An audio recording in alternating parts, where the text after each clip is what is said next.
Nós vamos continuar o nosso tema geral, a presença dos anjos no livro dos Atos dos Apóstolos. E o subtítulo de hoje é Os Santos Anjos ao Serviço da Igreja. E na nossa meditação, nós vamos concentrar-nos no capítulo 10, o episódio do centurião Cornélio de Cesareia. Havia em Cesareia um homem de nome Cornélio, centurião da corte itálica, piedoso e temente a Deus, como aliás toda a sua casa, dava largas esmolas ao povo e rezava continuamente a Deus. Teve uma visão e viu distintamente o anjo de Deus entrar, aproximar-se dele e dizer-lhe: Cornélio. Fitando nele os olhos, cheio de medo, respondeu: Que é, Senhor? As tuas orações e as tuas esmolas subiram à presença de Deus, respondeu o anjo, e ele recordou-se de ti. Agora envia homens a Jope e manda chamar um certo Simão, conhecido por Pedro. Está hospedado em casa de um curtidor chamado Simão, cuja casa está situada junto do mar. Quando o anjo, depois de lhe falar, se retirou, Cornélio chamou 2 dos seus servos e um soldado piedoso, dos que lhe eram pessoalmente dedicados, e contou-lhes tudo e mandou-os a Jope.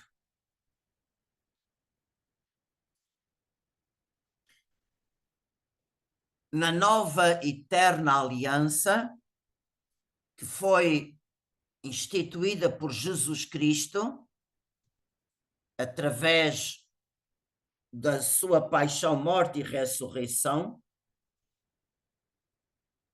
todos são chamados a participar nesta nova eterna aliança, todos são chamados a fazerem parte do povo de Deus. E por isso, todos são chamados a beneficiarem das promessas que Jesus nos fez em nome do Pai. E é exatamente isto o resumo da pregação de Pedro na casa do centurião Cornélio. Disse Pedro: reconhece na verdade que Deus não faz acepção de pessoas, mas que qualquer nação que o teme e põe em prática a justiça lhe é agradável. Enviou a sua palavra aos filhos de Israel, anunciando-lhes a boa nova da paz por Jesus Cristo. Ele é o Senhor de todos. E logo no princípio desta meditação nós podemos fazer a pergunta: o que é um centurião dentro do exército romano? O exército romano estava dividido em legiões e uma legião romana era constituída por 10 cortes e cada corte era subdividida em 6 centúrias e cada centúria era formada por 100 soldados que tinha à sua frente o seu comandante, que recebia o nome de centurião. Então nós podemos dizer que 6 centúrias, que era subdividida uma corte, era composta portanto, de 600 soldados. E uma legião era composta por 10 cortes. 10 vezes 600 homens. Portanto, uma legião romana era composta por 6.000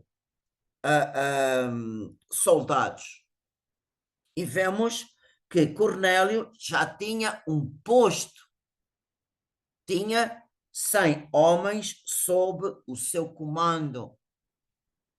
E ele não era só um soldado que se destacou pelos seus serviços, mas ele tinha mérito aos olhos de Deus. Ele e toda a sua casa, quando se fala em toda a sua casa, é a sua esposa, os seus filhos, os seus criados, todos os que estavam ao seu serviço. Todos eram tementes a Deus e era um homem piedoso. Rezava continuamente e dava esmolas ao povo. E nós vemos que Deus olhou com agrado a este homem bom e enviou o seu anjo a abrir a porta para ele receber a boa nova da salvação. E vejam que Deus nunca dá as suas graças sem nós as merecermos. Pelo menos darmos um pretexto para Deus nos recompensar divinamente.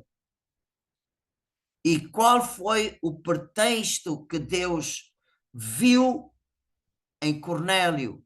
Era um homem piedoso, um homem temente a Deus, que sabia orientar bem toda a sua casa e, ao mesmo tempo, a sua piedade não ficava estéril. A sua piedade exteriorizava-se através das suas obras de misericórdia para com os pobres. E é interessante que este caso do centurião Cornélio tem no Antigo Testamento um grande reflexo na família de Tobias. O pai Tobite, a quem foi enviado o anjo São Rafael, diz-nos o livro de Tobias no capítulo 12, que quando Rafael ia se revelar, antes de se revelar, ele explicou porque que Deus o tinha enviado. Enquanto oravas tu e a tua nora Sara, eu apresentava diante do Senhor as vossas orações. Enquanto enterravas os mortos, também estava contigo. Quando, sem lentidão, te levantavas e deixavas de comer, a fim de os sepultar, não deixava de ver a tua boa obra e estava junto de ti. Por isso, Deus enviou-me para te curar a ti e a Sara, tua nora. Eu sou Rafael, um dos 7 anjos que apresentam as orações dos justos e tem lugar diante da majestade do Senhor. Portanto, vocês vejam, tanto para o pai Tobite como para Cornélio, Deus manda o anjo porque eles encontraram merecimento aos olhos de Deus. Por isso, vocês vejam, realmente Deus está sempre pronto para enviar-nos os seus anjos, desde que nós nos abramos à graça através dos nossos atos de piedade. E olhai, este ministério angélico, o anjo sobe com as orações e as boas obras do justo e desce de junto de Deus com as graças. Esta dupla mediação está também presente na primeira oração eucarística, que raramente nós sacerdotes não rezamos. É raramente que se reza. Porquê? Porque o povo está sempre a olhar para as horas, está sempre apressado, e por isso, infelizmente, nós padres muitas vezes somos pressionados e não podemos dar ao povo toda a riqueza espiritual do missal romano. E na primeira oração eucarística, depois da consagração, há diversas orações, e uma delas é esta que eu vou-vos ler agora. Humildemente vos suplicamos, Deus Todo-Poderoso, que esta nossa ofrenda seja apresentada pelo vosso santo anjo no altar celeste, diante da vossa divina majestade, para que todos nós, participando deste altar, pela comunhão do Santíssimo Corpo e Sangue do vosso Filho, alcancemos a plenitude das bênçãos e graças do céu, por Cristo nosso Senhor. Amém. Vocês vejam o que é que a Igreja reza publicamente. Que esta oração quer dizer que Jesus realmente presente no pão e no vinho consagrado seja apresentada no vosso altar celeste pelo anjo. Portanto, que o anjo eleve esta ofrenda, o sacrifício da nova aliança, e desça a todos nós que vamos participar desta ofrenda pela comunhão, alcancemos a plenitude, olhem bem, a plenitude das bênçãos e graças do céu. A gente não pede uma graça, ai Senhor, cura-me da dor de cabeça. Não é isso. É a plenitude das bênçãos e graças do céu. A gente nem consegue imaginar uma coisa destas. O sacrifício de Jesus que se operou no altar merece do coração do Pai a plenitude das bênçãos e graças do céu. E nestes dois casos, do caso de Cornélio e do caso de Tobias, o que é que os dois fizeram? Qual foi a resposta dos dois? Foi a obediência pronta à voz do anjo. Vejam, o livro dos Atos dos Apóstolos, capítulo 10, versículo 7 a 8. Quando o anjo, depois de lhe falar, se retirou, Cornélio chamou 2 dos seus servos e um soldado piedoso, dos que lhe eram pessoalmente dedicados, contou-lhes tudo e mandou-os a Jope. Reparem como é tão importante a obediência pronta à voz do anjo. Reparem só este parênteses que eu vou fazer agora. A atitude do anjo em relação a nós, antes, durante a vida de Jesus e no tempo da Igreja. Antes da vinda de Jesus, os anjos, desde o pecado original, têm nas mãos a espada flamejante apontada para o homem. Significa, os anjos apontam para nós a justiça divina.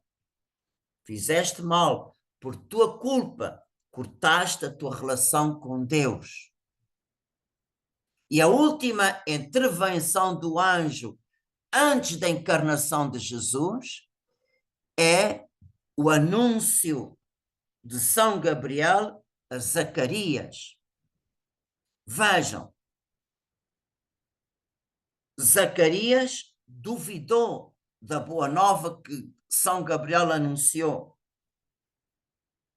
E São Gabriel respondeu-lhe: eu sou Gabriel, aquele que está diante de Deus, e fui enviado para te falar e dar-te estas boas novas. Vais ficar mudo sem poder falar até o dia em que tudo isto acontecer, por não teres acreditado nas minhas palavras, que se cumprirão na altura própria. Vejam, este anúncio foi poucos meses antes, foi 6 meses antes da encarnação do Verbo. E perante a incredulidade, imediatamente o anjo executa a justiça divina. Não desta resposta que Deus espera, ou que Deus esperava, vais ficar mudo até que isto tudo se realize. Durante a vida terrena de Jesus, reparem que durante a vida terrena de Jesus, Jesus está no meio de nós como homem, verdadeiro homem. E durante os 3 anos de vida pública, tanta falta de fé Jesus encontrou, mas nenhum anjo castigou. Por quê? Porque Jesus está no meio de nós como homem. E qual é a atitude do anjo em relação à humanidade de Jesus?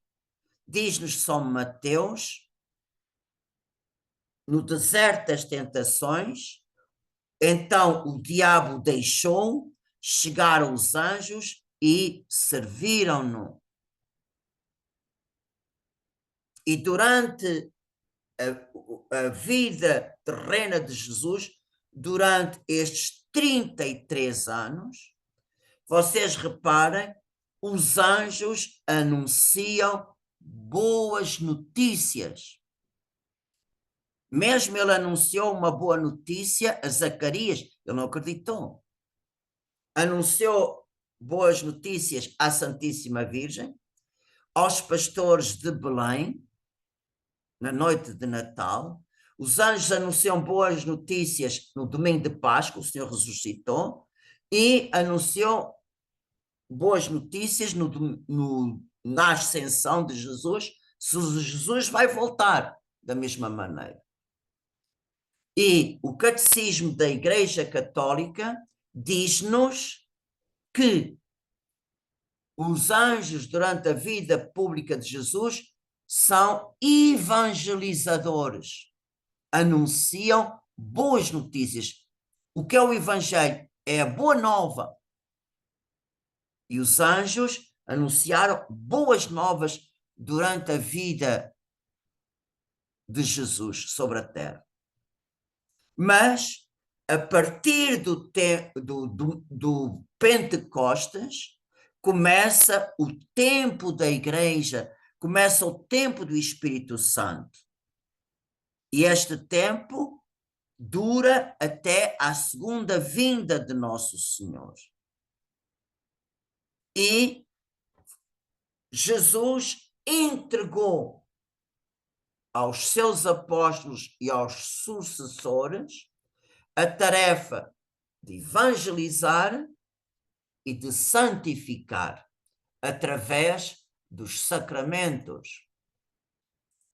Por isso, é o homem que tem esta missão e não o anjo. Por isso, no tempo da igreja, o que é que faz o anjo? O anjo diz a Cornélio: agora envia homens a Jope e manda chamar um certo Simão, conhecido por Pedro, está hospedado em casa de um curtitor chamado Simão, cuja casa está situada junto ao mar.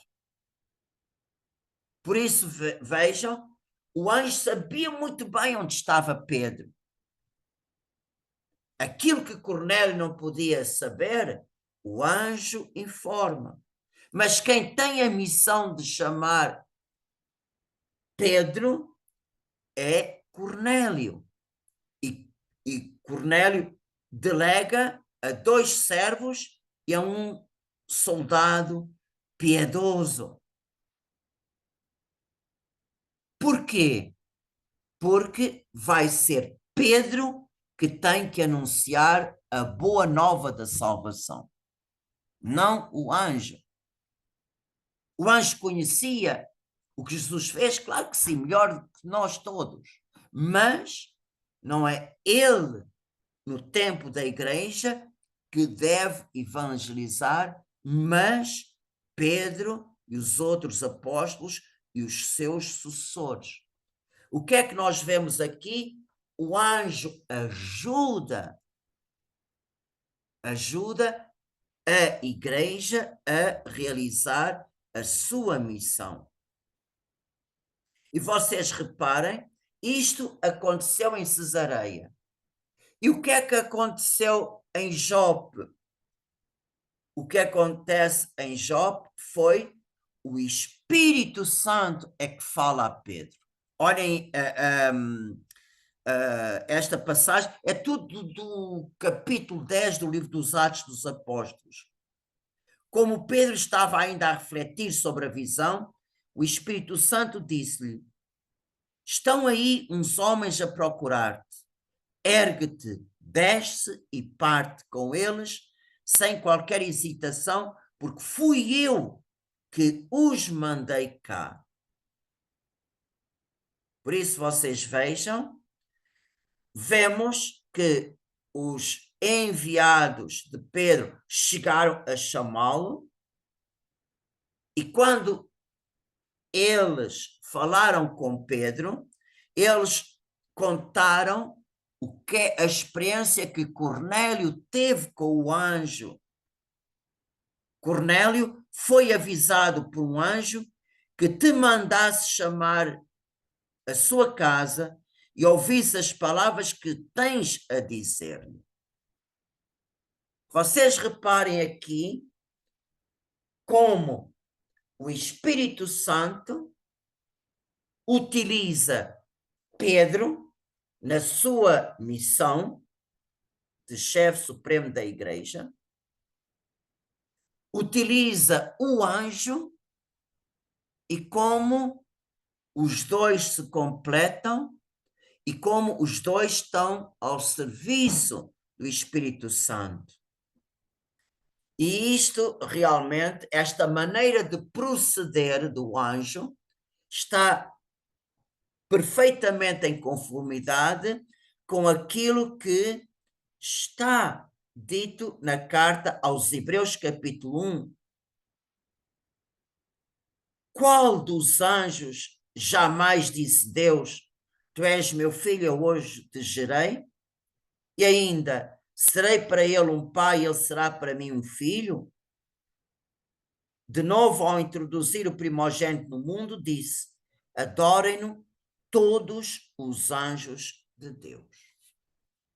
À luz desta palavra, nós vemos Jesus como verdadeiro homem, é superior aos anjos por causa da obra que Jesus realizou, da nossa redenção, mesmo que por um pouco tempo ele esteve sujeito a todas as vicissitudes, menos no pecado, que nós estamos sujeitos pela nossa natureza, mas vemos que ele foi servido e adorado por todos os anjos que lhe obedecem, mesmo quando Jesus entregou a Pedro e aos seus apóstolos uma missão que não quis entregar ao anjo, mesmo que eles tenham sido evangelizadores no tempo da sua vida pública.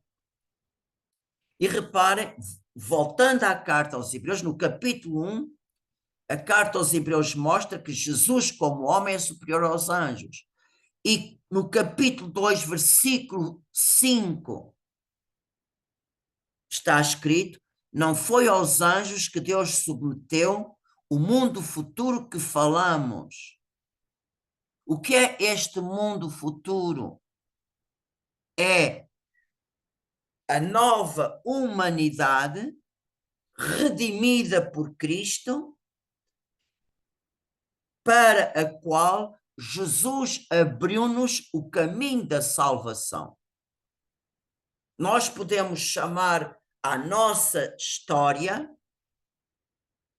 nós podemos chamá-la a volta para a casa do Pai. E a carta aos Hebreus chama a esta volta à casa do Pai os últimos tempos. Portanto, os últimos tempos começaram com a encarnação do Verbo e terminarão quando o Senhor virá pela segunda vez na sua glória como juiz da história. O que é que significa na Sagrada Escritura os últimos tempos? Significa a última etapa da história da humanidade. E eu volto a repetir o que disse para afirmar a ideia. Os últimos tempos marca a última história, a última etapa da história da humanidade, que é a volta para a casa do Pai. O Espírito Santo, que é o santificador, utiliza todos os méritos de Jesus Cristo que ele depositou na igreja e que nos é transmitido pelos sacramentos para nos ajudar para voltarmos para a casa do Pai, mesmo no meio de tantos perigos e tantas provações. Por isso, a administração das graças da nova eterna aliança, o Senhor deixou esta administração entregue a Pedro e aos apóstolos e seus sucessores. E esta entrega deste nova economia da graça, o Senhor entregou a Pedro através das palavras: dar-te-ei as chaves do reino dos céus. E tudo quanto ligares na terra será ligado nos céus, e tudo quanto desligares na terra será desligado nos céus. Portanto, o termo chave indica, portanto, aqui não há outra interpretação. Aqui a chave indica claramente o poder e o direito supremo de governar a igreja. Pedro tem a primazia de governar a igreja, isto é, administrar toda a riqueza de graça que Jesus lhe confiou para dar à humanidade até que ele venha. Por isso, Pedro tem as chaves, ele tem, como vigário de Cristo, ele realmente é o primeiro, tem a primazia na administração de toda a riqueza de graça que Jesus nos mereceu. Por isso, o Concílio Vaticano II diz que a Igreja é sacramento de salvação. O que é que quer dizer? A Igreja é o canal que Deus se serve para nos transmitir todas as graças que nós precisamos para alcançarmos a salvação. E claro, nós sozinhos não podemos. Porquê? A nossa natureza está quebrada. A nossa vontade, a gente quantas vezes quer fazer uma coisa e acabamos por fazer o contrário. É nossa miséria, não podemos fazer outra coisa. Nós temos uma vontade quebrada. Quantas vezes nós temos o nosso coração dividido? E por isso o demónio aproveita-se disto e por isso nos tenta. E é por esta razão que Deus envia os seus anjos. Eles estão ao seu serviço, eles são de Deus.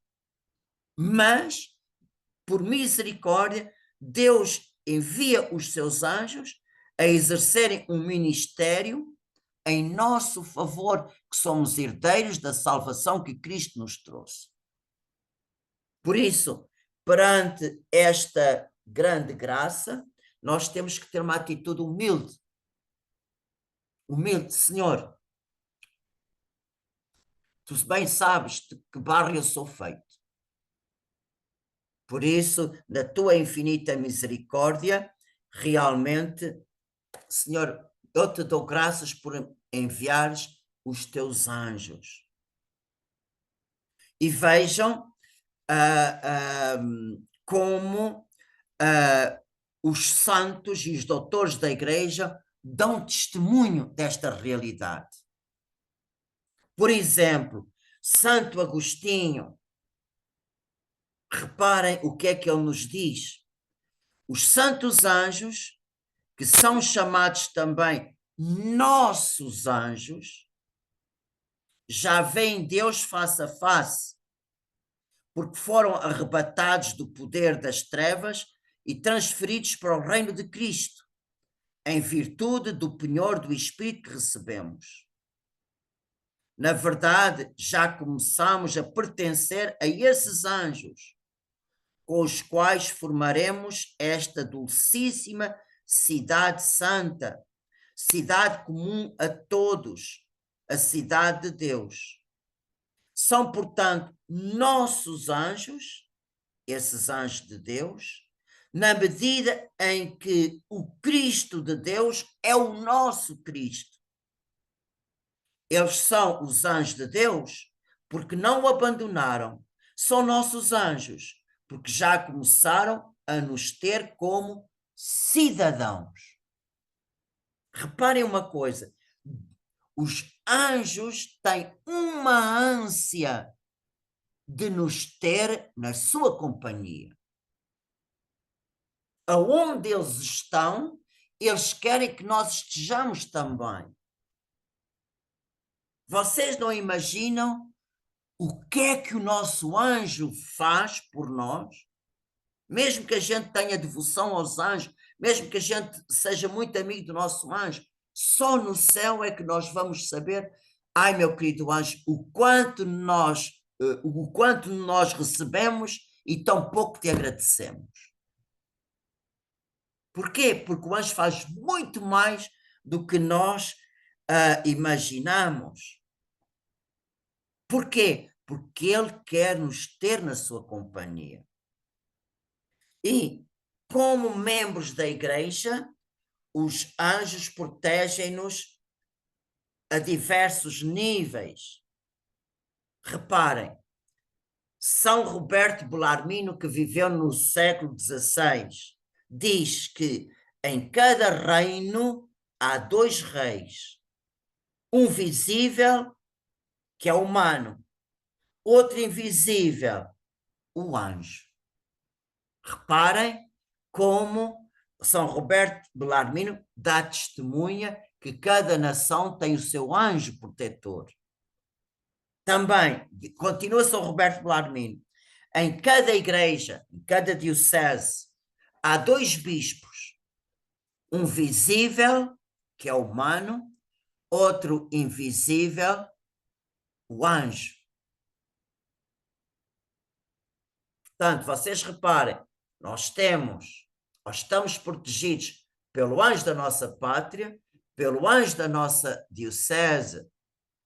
E Roberto Bellarmino continua, na Igreja Católica Universal há dois soberanos pontífices constituídos por Cristo, um visível, Pedro, e outro invisível, o anjo.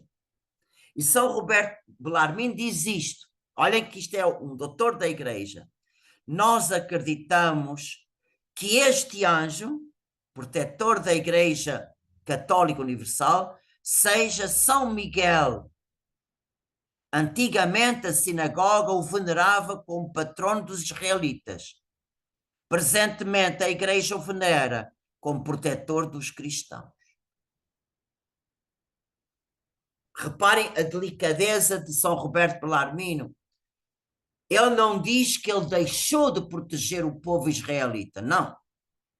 Mas diz que, enquanto ele antigamente protegia o povo da primeira aliança, nós agora o veneramos como protetor da Igreja Universal. Por isso vocês vejam, dentro da Igreja, Deus confiou aos seus apóstolos a administração da graça e por isso, como dentro da Igreja, Deus subordinou os anjos aos seus ministros. Como também o povo de Deus, vocês, pelo vosso batismo, podem, por exemplo, isto é só um exemplo, nós podemos receber a Sagrada Eucaristia e nenhum anjo pode. Nenhum anjo pode comungar Jesus. Porquê? Porque o Senhor deu o Santíssimo Sacramento para nós.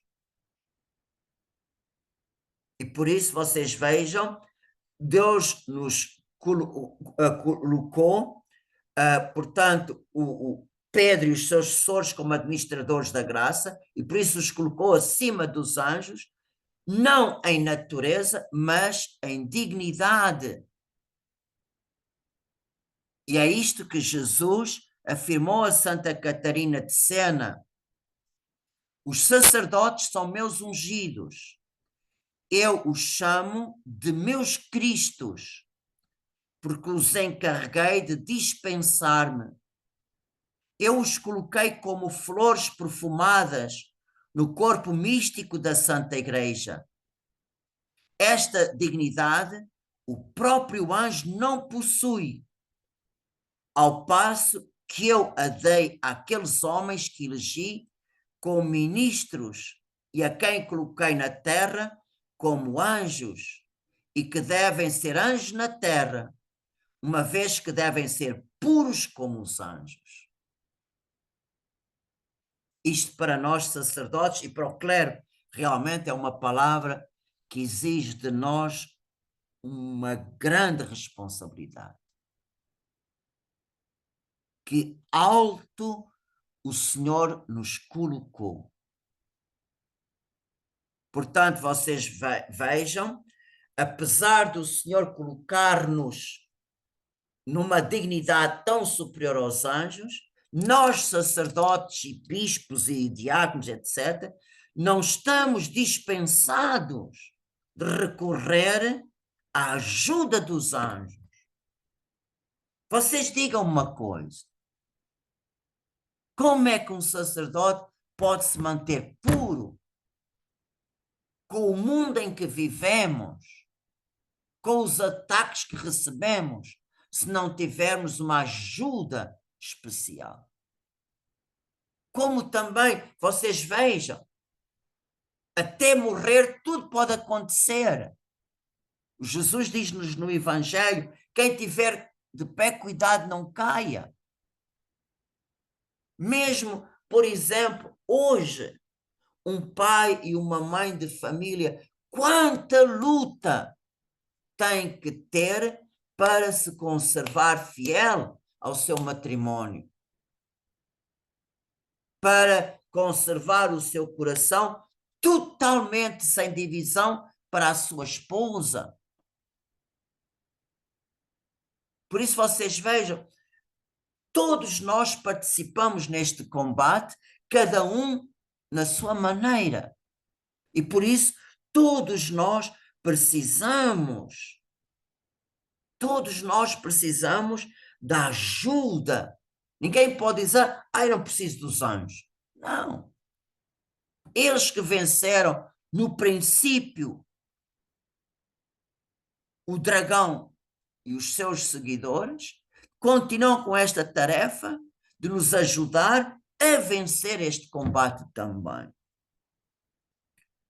Por isso vocês vejam, se os santos anjos pertencem à mesma igreja que nós, não deve ser estranho, não deve ser para nós uma coisa, não. Como membros da igreja, os santos anjos participam nas nossas celebrações na terra.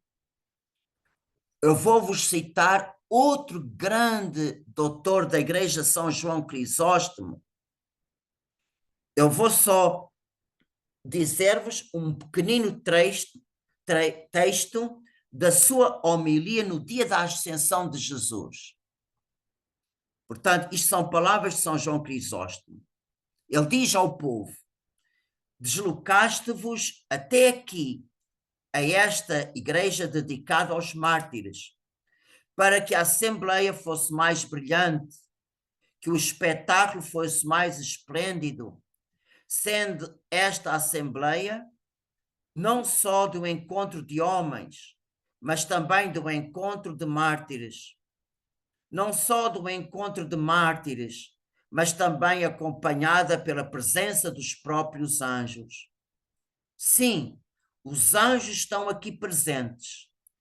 Na assembleia de hoje estão presentes anjos e mártires. Quereis ver uns e outros?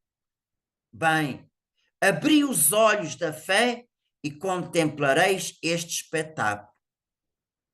Se todo o ar é povoado de anjos, com muito mais razão será dentro da igreja. Se assim é na igreja, muito mais o será neste dia, quando o seu mestre for elevado da terra. Que maravilha, que lindo, que lindo, que lindo. Por isso vocês vejam, se os anjos protegem-nos, se os anjos são membros da igreja conosco, se os anjos participam das nossas celebrações, não devemos estranhar de maneira nenhuma que os anjos estejam de uma maneira muito especialíssima ligados a Jesus no Santíssimo Sacramento. Santa Margarida Maria de Alacoque dá um grande testemunho como os anjos rodeiam os sacrários dia e noite e podem fazê-lo em nosso nome se nós quisermos. Eu vou-vos ler um texto de Santa Margarida Maria. Se na devoção ao Santíssimo Sacramento pudéssemos fundar uma associação onde cada associado pudesse participar do bem espiritual de todos, estou certa que isto daria uma grande alegria ao Divino Coração. Seria ainda desejável que tivéssemos uma particular união e devoção aos santos anjos, porque eles estão destinados a amar, a honrar e a louvar o Senhor neste divino sacramento de amor. Através da nossa união com os santos anjos, ainda podemos usufruir outro inestimável favor, porque eles suplicaram na divina presença para poderem dar-lhe amorosa homenagem em nosso nome e em nome de todos aqueles que não o amam, e ainda de repararem as irreverências que cometemos na sua divina presença. Quando vocês receberem estas folhas, leiam estas citações. São de uma riqueza que só ouvir nós não captamos. Olhai que a nossa mente, fatigada pelas coisas da vida, precisa de tempo para digerir esta riqueza. Eu vou repetir só esta frase. Portanto, os santos anjos desejam fazer isto, eles suplicaram diante de Deus para poderem dar-lhe amorosa homenagem em nosso nome e em nome de todos aqueles que não o amam, e ainda de repararem as irreverências que cometemos na sua presença. Isto é qualquer coisa de sublime. Nos ultrapasse. Eu gostaria de terminar esta meditação hoje no calendário português. Vocês celebram a memória do São José Maria Escrivã de Balaguer, e ele, no seu livro O Caminho, ele tem esta citação sobre os anjos do sacrário, e é com este pensamento que eu termino hoje esta meditação. Eu sei que vos darei uma alegria em transcrevermos esta oração aos santos anjos que guardam os nossos sacrários. Ó espíritos angélicos, que guardais os nossos sacrários, onde repousa o penhor adorável da Santa Eucaristia, defendei-a das profanações e conservai-a sempre acessível ao nosso amor. Amém.